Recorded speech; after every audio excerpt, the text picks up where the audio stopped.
इस क्वेश्चन में दिया गया है कि हमने एक इलेक्ट्रॉन 5.6 इलेक्ट्रॉन वोल्ट का मरकरी वेपर में पास किया और वो जब इलेक्ट्रॉन निकलता है तो उसके पास में 0.7 इलेक्ट्रॉन वोल्ट एनर्जी होती है। मतलब एक इलेक्ट्रॉन जा रहा है, इसके पास में 5.6 इलेक्ट्रॉन वोल्ट है और यहाँ पर आपके पास में मरकरी वेपर है, मरकरी की वेपर्स, और उसके बाद में जो इलेक्ट्रॉन निकलता है उसका एनर्जी होता है 0.7 इलेक्ट्रॉन वोल्ट। इसका मतलब ये है कि 5.6 electron volt minus 0.7 electron volt, that is 4.9 electron volt energy जो है वो एब्जॉर्ब हो गई। अब ये किसने एब्जॉर्ब करा होगा? ये एनर्जी वेपर ने एब्जॉर्ब करी होगी, जो कि मरकरी की है।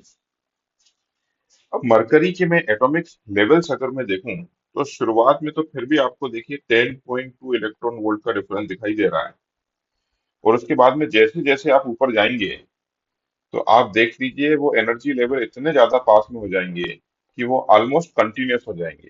कंटिन्यूस का मतलब है एनर्जी लेवल्स जो हैं वो ऑलमोस्ट बराबर हो जाएंगे। अब ऑलमोस्ट बराबर से मैं क्या बोल सकता हूँ?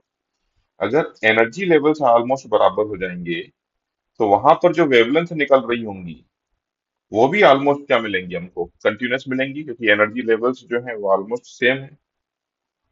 तो अब आप देखिए पहला वाला ही 10.2 इलेक्ट्रॉन वोल्ट है, उसके बाद वाले तो कुछ बचते ही नहीं है।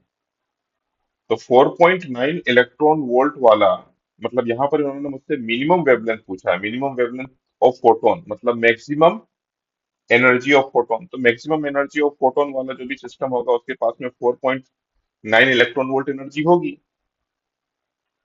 तो लेमडा मुझे निकालना है, लेमडा का वैल्यू 124.00, ये एंगस्ट्रॉम में निकलेगा, डिवाइडेड बाई यहाँ पर एनर्जी लिखना है, और एनर्जी में लिख रहा हूँ इलेक्ट्रॉन वोल्ट में, 4.9 इलेक्ट्रॉन वोल्ट। अगर हम इसको सॉल्व करते हैं तो इसका आंसर आएगा 2530 एंगस्ट्रॉम के आसपास, जिसको मैं नियरली 253 नैनोमीटर लिख सकता हूँ। और 253 नैनोमीटर के सबसे आसपास ऑप्शन सी दिखाई दे रहा है। So answer is C.